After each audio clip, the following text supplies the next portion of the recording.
Welcome in, everybody, to another episode of 410 Sports Talk. I'm Glenn Martin. I'm here with my co-host, James Haskell. And, boy, we got interesting development popped up in the news today, Jimbo.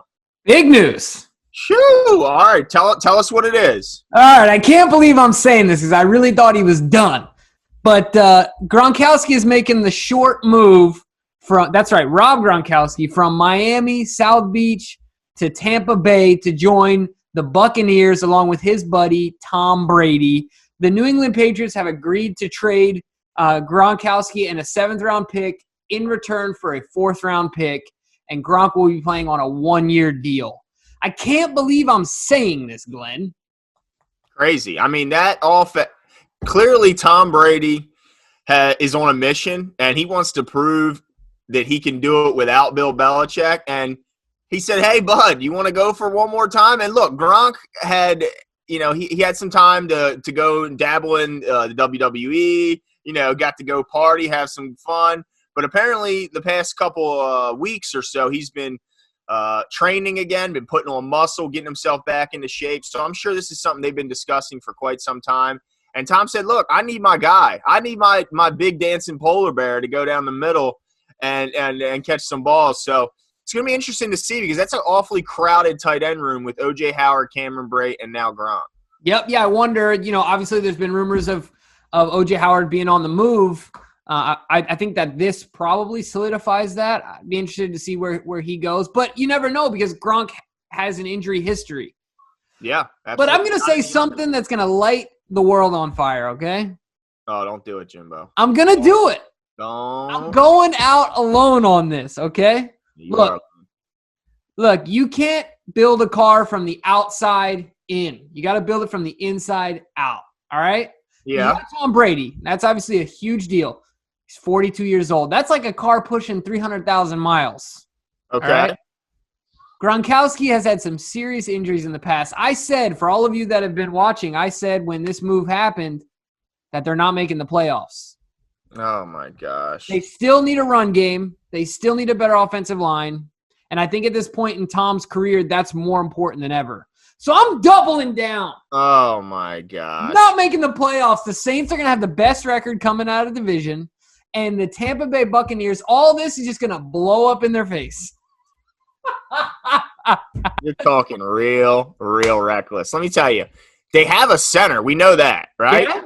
They got a center. Okay, so what's to stop them from grabbing one of the top tackles in the draft in the first round and maybe a interior lineman in the middle rounds of this draft that's serviceable enough?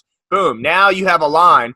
And if they can get either a veteran running back, Melvin Gordon or any – I don't have the list right in front of me, but there's a few out there that he could go grab. Or Melvin Gordon's with the Broncos, dude.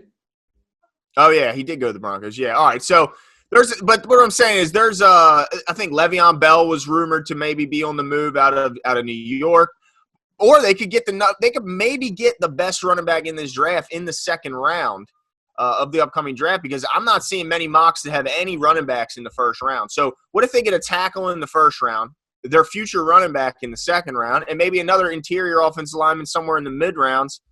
That offense will be not only serviceable, it will be probably the best offense on paper in the league when you consider they have the best receiving core with Godwin and Evans. Now they have maybe the best tight end room, and I mean, unless they get rid of – even if they do get rid of O.J. Howard, because Cameron Brate's a heck of a player too, in my opinion. And they have the GOAT at quarterback. And this is coming from a Ravens fan, but he's the GOAT. Yeah.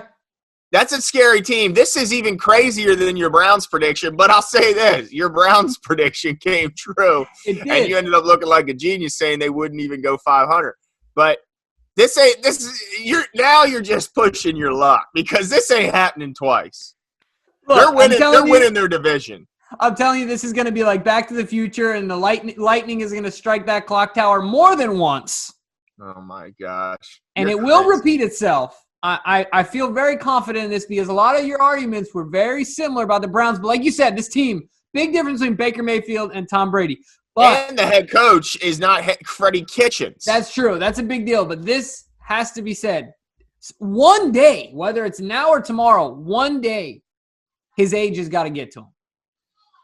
So you're not impressed with them re-signing Blaine Gabbert in the offseason to back him up? I mean, what? You're not Well, impressed? I did just see Blaine Gabbert as one of the top 10 worst picks or something like that in NFL history. So, no, suffice it to say, not impressed.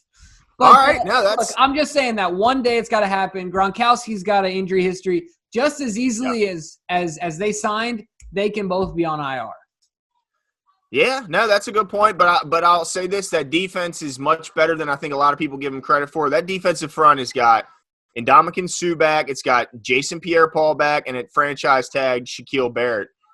That's a pretty formidable front there to go along with an unbelievably talented offense. So we'll see what happens, but I'm going to say this is a heck of a move, and even if they only get half a season out of Gronk, what he can do, you mentioned this before the call, he might be second best in the league when you combine what he does blocking and receiving behind only George Kittle.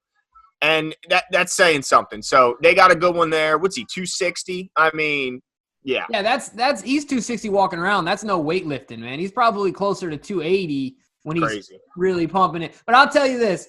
I'm excited to see what happens. The experiment is going to be crazy. Something we've never seen before with, this quarterback and the retooling and all this stuff. So make sure you guys subscribe.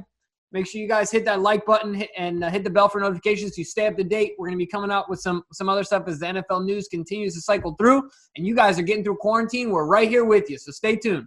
See you.